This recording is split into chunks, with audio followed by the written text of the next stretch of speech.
And again, thanks for coming out.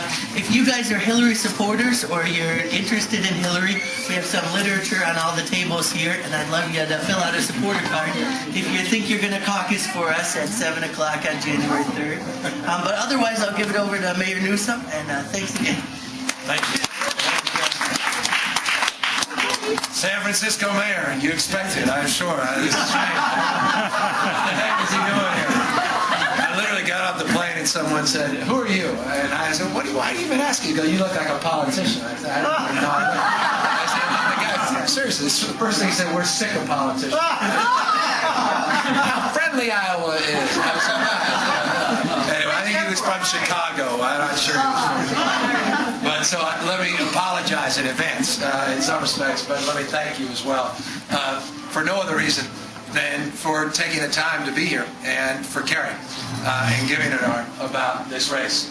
I don't think there's ever been an election where a politician didn't say that this is the most important election of our lifetime. It seems like every 4 years, everybody says the same thing. And then periodically, it happens to be the case. And I am absolutely convinced, certainly in my lifetime, that this is the most important election. I could not imagine another 4 years along the path that we've been walking down. I could not imagine 4 more years of these failed policies, both domestically and our foreign endeavors. And so this race is so critical. It's so important.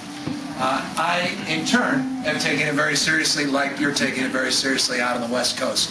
I just got through my own election, or re-election, and survived it. And so I'm quite familiar with these type of gatherings and this type of setting.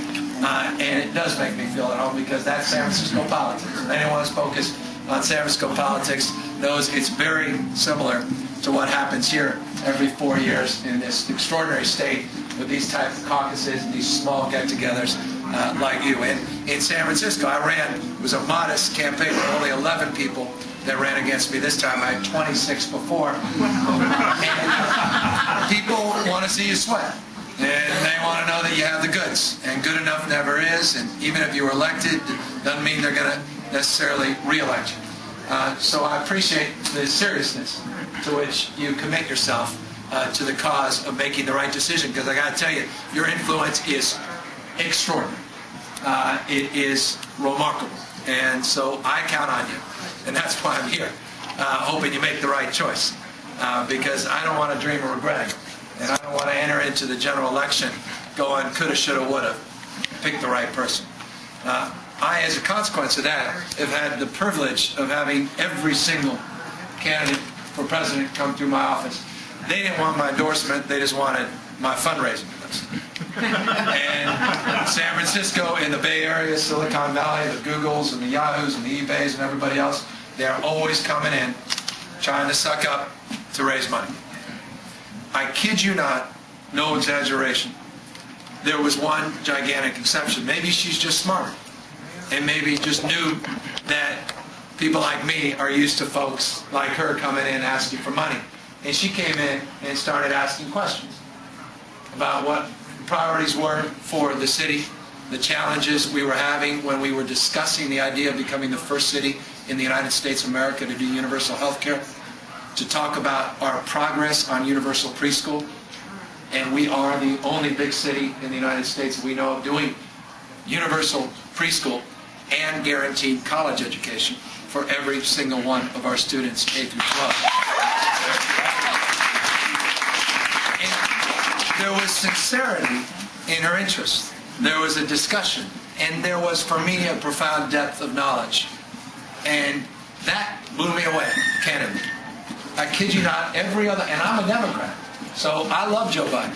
I like Obama.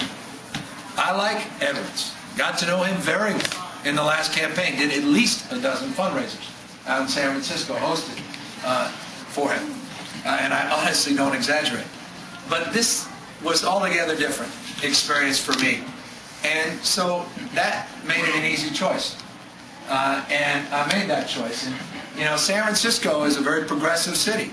And not everyone agreed with that decision. But I'm firm in it. And I'm proud of it. And I can say that. You know, it's hard often to say because it's usually the lesser of all evils. In this case, I'm proud of that decision. And every time I see her in action, every time she's out, and she's out a lot, I'm more and more impressed by that depth of knowledge. And so when we talk, all those talking points about strength and experience, I'm not going to bore you all that, but to me it's real. And it's not manufactured. There's a there. There's a substance there. And when you elect a president, at the end of the day, you can have the fanciest plan. Who planned better than this on healthcare or education, the environment, energy independence? For me, a plan's just a piece of paper with some writing on it. It's the ability for someone to execute it. And I think Hillary Clinton is prepared to execute these plans. She may not have the best plan on this particular topic, whatever that topic may be. You can compare and contrast. But one thing I know is she has the capacity to get it done, from my perspective, in a way that distinguishes her from the rest of the pack. And so I am enthusiastic about my support. I'm not getting anything out of this. I'm not some guy made some deal. Politicians always making deals. It's not about that. I love my little city. I love my job. I signed up for 4 more years. I'm the future ex-mayor of San Francisco. And I care about the city. I care about Democrats. And I care about the future of our party. And I'm scared to death about it and the future of our country. And so I just want the best person. I want someone to get things done. I want someone to put us out of business of having to be the only city in the United States doing universal health care. I want to get us out of business of being the only city in the United States doing that preschool and the after-school programs and the arts education that we're doing, all these things that I'm very proud of, but the city shouldn't be forced to do that. And I'm also, and I'll close on this, I care deeply about this, and this is something that blew me away as well. Everybody has talked about the war and getting us out.